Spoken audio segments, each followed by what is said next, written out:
धैर्य रखिए, सच सामने आएगा और हमारे परिवार को, हमारी बिटिया को, हमारी बहन को न्याय मिलेगा।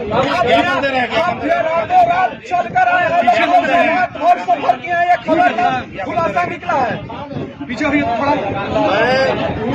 मैंने बात बोला है, अब बोल रहा हूँ। काराकाट की माताओं का, हर एक माताओं का मैं बेटा हूँ, हर एक बहनों का मैं भाई हूँ।